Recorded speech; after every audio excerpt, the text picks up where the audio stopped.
Hello Ram Ram दोस्तों। आप सभी का स्वागत है आपके अपना YouTube channel the brain education में। तो आज हम हरियाणा जीके के एक मोस्ट इंपोर्टेंट टॉपिक करेंगे जिसमें हम हरियाणा की मूर्तिकला के बारे में संपूर्ण जानकारी प्राप्त करेंगे। यह वीडियो एचटेट HSC CT 2025 और HPSC के लिए बहुत ही महत्वपूर्ण रहेगी। तो प्लीज़ इस क्लास को लाइक शेयर अगर अच्छी लगे तो क्लास तभी करना और एक एक अपना अपना कमेंट जरूर बताना कि आपको क्लास कैसी लगी। अगर आपको क्लास अच्छी लगे तभी लाइक शेयर और कमेंट करना भाई, अदरवाइज कोई ज़रूरत नहीं है। तो चलो अपनी क्लास की शुरुआत करते हैं। अगर हरियाणा में मूर्ति कला से क्वेश्चन आएंगे तो इससे बाहर एक भी क्वेश्चन नहीं मिलेगा। तो चलो आज का आपका पहला क्वेश्चन है कि हरियाणा में मूर्ति कला का सार्वजनिक विकास। तो हरियाणा में मूर्ति कला का सार्वजनिक विकास किस काल में हुआ था? गुप्त काल में। कब हुआ था हरियाणा में मूर्ति कला का सार्वजनिक विकास? गुप्त काल में हुआ था या तीसरी शताब्दी में। कई बार ऐसे पूछा जाता है या तो तीसरी शताब्दी में या गुप्त काल में हरियाणा में मूर्ति कला का सार्वजनिक विकास हुआ था। आज आपका नेक्स्ट क्वेश्चन है हरियाणा की मूर्ति पर कला का सार्वजनिक प्रभाव है। तो हरियाणा की मूर्तियों पर मथुरा कला का सबसे ज़्यादा प्रभाव है। हरियाणा में सार्वजनिक मूर्तियाँ मिली थी। तो हरियाणा में सबसे ज़्यादा मूर्तियाँ कहाँ से मिली थी? किलोई गाँव। किलोई कहाँ पे है? रोहतक जिले में है। भगवान शिव की सार्वजनिक मूर्तियाँ मिली थी। तो भगवान शिव की सबसे ज़्यादा मूर्ति कहाँ से मिली थी? तो ये भी किलोई। किलोई कहाँ पे है? रोहतक जिले में है। किलोई के बाद भगवान शिव की सार्वजनिक मूर्तियाँ मिली थी। तो किलोई के बाद कहाँ पे मिली थी? बेरी में। अगर ऑप्शन में किलोई या नहीं दिया गया तो आप बेरी पर अपना आंसर सही लगाएंगे। हरियाणा में मूर्ति कला का सार्वजनिक हास्य।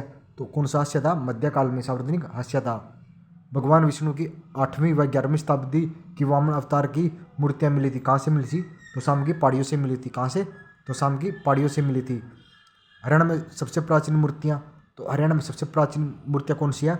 यक्ष यक्षिणियों की मूर्तियाँ हैं। मोस्ट इंपॉर्टेंट क्वेश्चन है। हरियाणा में सार्वजनिक ये सबसे सबसे प्राचीन मूर्तियाँ यक्ष यक्षिणियों की मूर्तियाँ हैं। यक्ष यक्षिणियों की मूर्तियाँ मिली थी। कहाँ से मिली थी?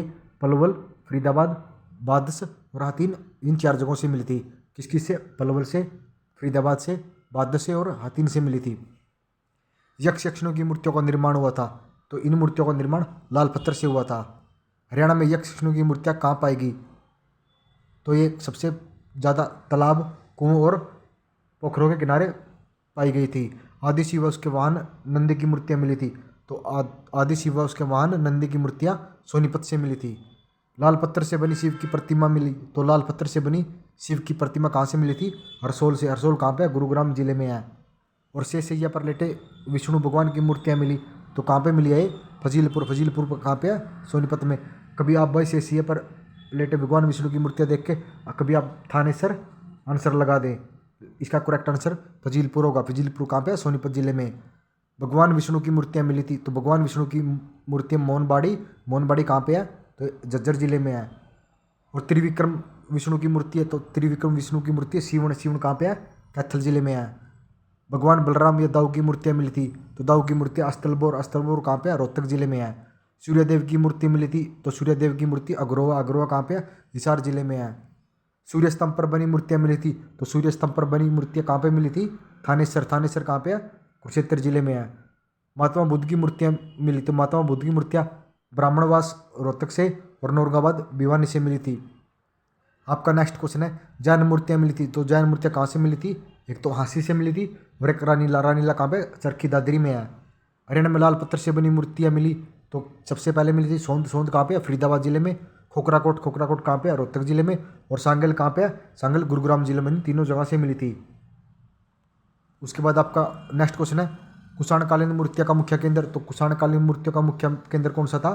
रोहतक जिला था। उत्तर गुप्तकाल की शिव की प्रतिमा मिली थी। उत्तर गुप्तकाल की शिव की प्रतिमा कहाँ से मिली थी? बरवाला। बरवाला कहाँ पे है? हिसार में। उसके बाद नौरगांव। नौरगांव कहाँ पे है? भिवानी जिले में है। सत्या को उद्देशित करती मूर्तियाँ मिली थी। तो सत्या को उद्देशित करती मूर्तियाँ कहाँ से मिली थी? बरवाड़ा से। बरवाड़ा कहाँ पे है? हिसार जिले में है। पत्थर पर उत्कीर्ण शिल्प की अनेक कलाकृतियाँ मिली थी। कहाँ से मिली थी? सोंद से। सोंद कहाँ पे? फरीदाबाद में है। हरियाणा में गुप्तकाल की मूर्तियाँ पर किसका प्रभाव पड़ा अधिक था? तो हरियाणा में गुप्तकाल की मूर्तियों पर प्राकृतिकवाद का सबसे ज़्यादा प्रभाव पड़ा था। कहाँ के कलाकार प्राकृतिकवाद पर जोर देते थे? तो भारत के कलाकार प्राकृतिकवाद पर जोर देते थे। कहाँ के कलाकार माप तोल का सहारा लेते थे? तो माप तोल का कलाकार यूनानी कलाकार अपना माप तोल पर ज़्यादा सहारा लेते थे। हरियाणा में सार्वजनिक सुंदर, संजीव और कला से युक्त मूर्तियाँ किस समय की है? तो कौन से समय की है? प्रतिहार के समय की। प्रतिहार का समय कौन सा था? 10वीं शताब्दी के समय की। हरियाणा में प्राचीन काल में आराधकों की रक्षा होती थी। तो आराधकों की रक्षा यक्ष यक्षियों की मूर्तियाँ करती थी। हरियाणा से प्राप्त गैर धार्मिक मूर्तियाँ, तो गैर धार्मिक मूर्तियाँ कौन सी है? शराब में धूप स्त्री, फूल तोड़ती कामनी और नाचती हुई नृत्यंगी है। तो धन्यवाद दोस्तों, आप सभी ने कमेंट करके बताना कि आपको हरियाणा का मूर्ति कला कैसा लगा।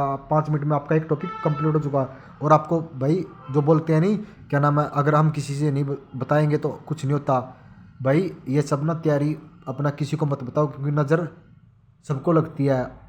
तो नज़र से तो भाई पत्थर भी टूट जाते हैं, और आप तो इंसान हो।